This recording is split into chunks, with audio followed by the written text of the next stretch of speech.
তোমরা চালিয়ে যাও, আমি তোমাদের সঙ্গে আছি। এই বার্তাটা আজকে আমাদের দিদিমণি সংখ্যালঘুদেরকে দিয়ে দিলেন। কি বললেন? যে সাংবাদিকদের প্রশ্নের উত্তরে বললেন যে আজকে শুক্রবার ওরা জমায়েত করে, এটা তো আমি আটকাতে পারি না। জমায়েত করে খুব ভালো কথা, আটকাতে আপনাকে কেউ বলেও নি। কিন্তু যখন কিছু জনতা যখন কোথাও জমায়েত হয়ে ভাঙচুর, অগ্নিসংযোগ, সাংবাদিককে ধরে মার, মহিলা সাংবাদিককে ধরে, এবং 24 ঘন্টার মহিলা সাংবাদিক, যে চ্যানেলটি রীতিমতো সরকার পক্ষ নিয়ে কথা বলে, সেই চ্যানেলের সাংবাদিককে, মহিলা সাংবাদিককে ধরে রাস্তায় ফেলে মেরেছে পুরুষের দল, বীর পুঙ্গবের দল। তো এইটা কি আটকাবে? এই এই ঘটনা, এই যে শুক্রবারে তো জমায়েত হয়, আমরা জানি, আমরা দেখি। 200-500 লোক জমায়েত হয়ে গেল, হয়ে গিয়ে এবারে তারা যা খুশি করবে, আমি কিছু বলবো না, আমি মুখ্যমন্ত্রী, আমি কিছু বলবো না। ওরা তো জমায়েত করে, ওদের তো আমি আটকাতে পারি না। তাহলে পশ্চিমবঙ্গের মানুষ কোথায় যাবে?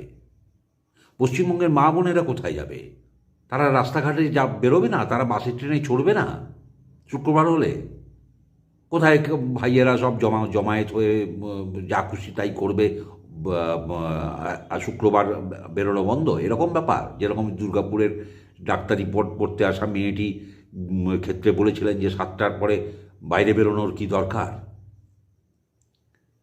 এই চলবে আমাদের রাজ্যে? রাজ্যের মানুষকে আমি এত কথা বলছি, আমার রাজ্যের মানুষের দৃষ্টি আকর্ষণ করছি। দেখুন, এরপরে শুক্রবারে আপনি রাস্তাতে বেরোতে পারবেন না, বাড়ির দরজায় তালা দিয়েও আপনি নিশ্চিন্তে থাকতে পারবেন না। কেননা জমায়েত হবে, আপনার আশপাশের ভাইয়েরা জমায়েত করবে শুক্রবার, তাদের অধিকার আছে জমায়েত করার। জমায়েত করবে এবং জমায়েত করে তাদের মনে হলো চল অমুকের বাড়িটা আজকে লুট করি, আপনার বাড়িটা এসে লুট করবে। তাই তো দাঁড়াচ্ছে, কেউ তো আটকানোর নেই বিন্দুমাত্র।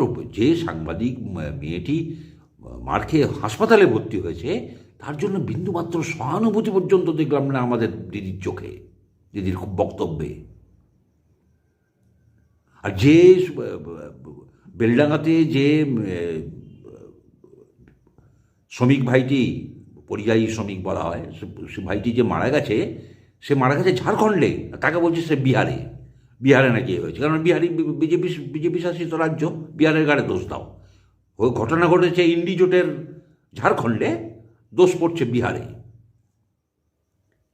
কি নির্লজ্জ, কি নির্লজ্জ! রীতিমতো শরীরী ভাষা বলে দিচ্ছে, এর কোনো অনুশোচনা নেই।